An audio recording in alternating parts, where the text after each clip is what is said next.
이번 시간에는 사나이 대장부 할 때 장부가 되겠습니다. 어른장 지팡이장입니다. 여기서 한자를 지금 찾아내야 될 부분이 이 손우입니다. 손우입니다. 이렇게 하면 오른손 우죠. 같은 한자어로 사용되고 있습니다. 일반적으로 손우는 잘 모르고 있죠. 손우 파인불이죠. 손에 뭔가를 잡고 땅을 파는 것은 뭡니까? 지팡이장이죠. 그래서 지팡이장으로 학습을 먼저 하고, 지팡이는 뭡니까? 나이 많은 어른들이 사용하는 것이다. 그렇죠? 과거에는 60이 되면 지팡이를 대부분 짚습니다. 70회 이상 뭡니까? 생존하신 분이 별로 없으니까요. 지금하고는 좀 이해가 잘 안 가는 부분이 있겠죠. 수명 연장이 굉장히 많이 연장이 되죠. 지팡이 장자입니다. 손에 땅을 파면서 가고 있는 것은, 손에 쥐고 땅을 파면서 가는 것은 뭐냐? 지팡이라는 얘기죠. 지팡이장. 지팡이는 나이 많은 어른들이 사용하는 것이다. 어른장. 지팡이장, 어른장 하면 되겠죠. 그 다음 지압이 부자입니다. 남편부죠. 여기서는 하늘천을 찾아내야 됩니다. 뚫을곤 튀어나온 이 부분을 빼버리면 하늘천이죠. 하늘천, 하늘보다 더 뚫고 나오는 것은 누구냐? 남편이라는 얘기입니다. 과거에는 남편을 굉장히 숭상했죠. 하늘은 물론 높겠지만 하늘은 먼 것이고 긴가민가 하죠. 남편은 바로 옆에 있습니다. 그래서 법보다 주먹이 가깝다는 말을 썼습니다. 연계가 되시는 분은 또 생각하시고, 자, 어쨌든 하늘보다 높은 사람이 누구냐? 하늘을 뚫고 지나가는 사람이 누구냐? 지압이 남편이라는 얘기가 되겠습니다. 장부, 사나이 대장부 할 때 이 장부를 쓰게 되겠습니다. 그래서 중요한 것은 이 글자가 플러스가 삐침이죠. 손우자입니다. 오른손우. 손에 쥐고 있는데 땅을 파고 가는 게 뭐냐? 지팡이라는 얘기죠. 지팡이는 누가 쓴다? 나이 많으신 어른들이 사용한다. 어른장. 하늘보다 하늘을 뚫고 가는 존재는 누구냐? 지압이 남편이라는 얘기입니다. 수백 년 전의 얘기입니다. 또는 100년 전의 얘기입니다. 한자 학습을 하기 위한 방법으로 사용하고 있습니다. 이번 시간에 건널도입니다. 건널도. 물수변이죠. 물수죠. 이 글자가 두 개로 합쳐져 다른 데에서 도움을 줄 때는 이렇게 사용하지는 않고 물수변으로 사용한다는 거죠. 물수를 쓰게 되면은 수 돌았고 읽을 수도 있다는 어떤 혼선을 방지하기 위해서 간략하게 써서 삼수변으로 쓴 겁니다. 그래서 헤아릴 도죠. 물을 헤아린다는 거죠. 물을 헤아려서 건넨다는 얘기입니다. 무턱대고 건네면 어떻게 됩니까? 급류에 휩쓸릴 수도 있죠. 그래서 물의 깊이가 어느 정도 될 것인지를 측정해서 건넨다는 의미를 가지고 있습니다. 건널도입니다. 건널도. 물을 헤아려서 건넌다는 겁니다. 도하. 물하자죠. 물을 건넨다는 겁니다. 누를황입니다.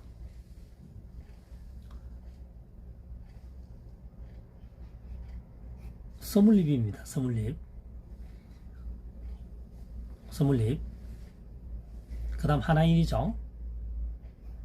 21년 동안 자유롭게 사방팔방 방치하면 들판이 누렇게 변한다는 거죠. 잡초가 왕성합니다. 잡초들은 겨울이 되게 되면 누른빛을 나타내죠.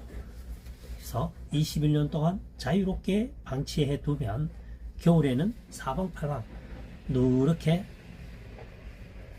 색을 띈다. 그래서 누를 황자가 되겠습니다. 황사 현상이죠. 모래사자입니다. 돌이 작게 부수어지면 모래가 되죠. 돌석, 적을소, 돌이 잔잔하게 부서지면 모래가 됩니다. 이건 모래사자입니다.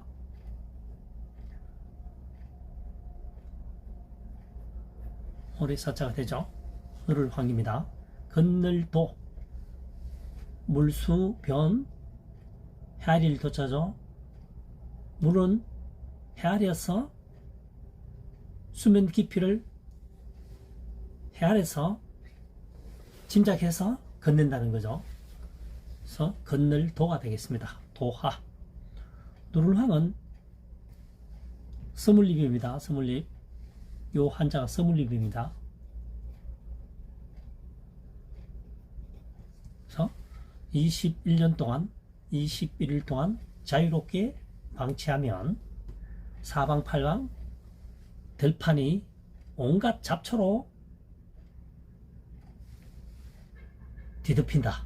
겨울이면 누런 색깔을 띈다. 말라서 그렇죠. 누를황이 되겠습니다.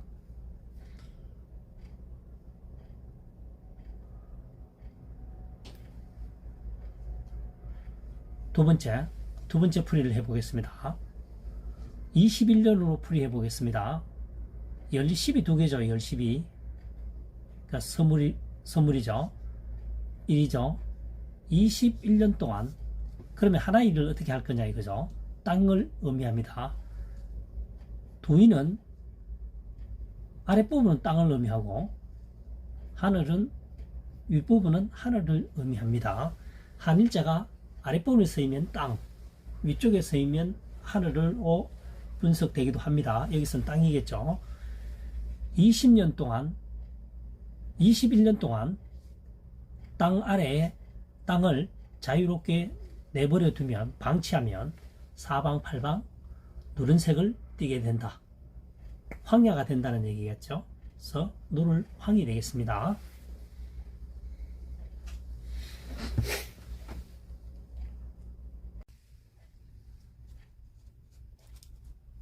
이번 시간에는 성김, 쇠금, 진화, 발진, 한자에 대해서 파자 분석을 통해서 쉽게 학습할 수 있는 방법을 설명해 보도록 하겠습니다. 쇠금입니다. 쇠금. 여기서는 금금으로 풀이해야 되겠네요. 자, 완전할 전입니다. 완전할 전. 불동주입니다. 완전하게 좌우에 불똥이 튀는 것은 금이란 얘기죠. 순금은 반짝반짝합니다. 해서 금, 쇠금 또는 성김입니다.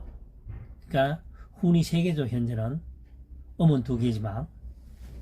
그래서 완전할 전, 완전히 사방에서 불똥이 튀는 것은 금이란 얘기죠. 그래서 금, 쇠금, 성김 이렇게 학습하면 되겠습니다. 금은이죠.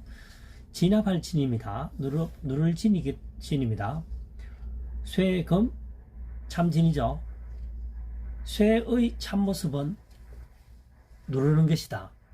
그러니까 지금은 쇠보다 더 무거운 물질이 있을 수도 있겠지만 이 한자어가 만들어질 당시에는 쇠가 우리가 발견한 것 중에서는 가장 무거운 물질이라고 생각하면 되겠습니다. 쇠의 참모습은 누르는 것이다.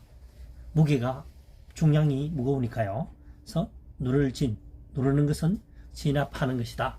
진압할진, 누를진 하면 되겠죠. 진압. 쇠금, 성김, 여기서는 금금으로 풀이하는 것이 가장 쉽습니다. 완전할 전, 불똥주. 완전하게 불똥처럼 반짝반짝하는 것은 금이다. 24K는 반짝반짝합니다.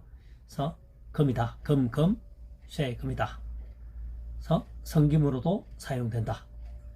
두 번째, 금금이 아니고 쇠금, 참진, 쇠의 참모습은 누르는 것이다. 중량이 있으니까요.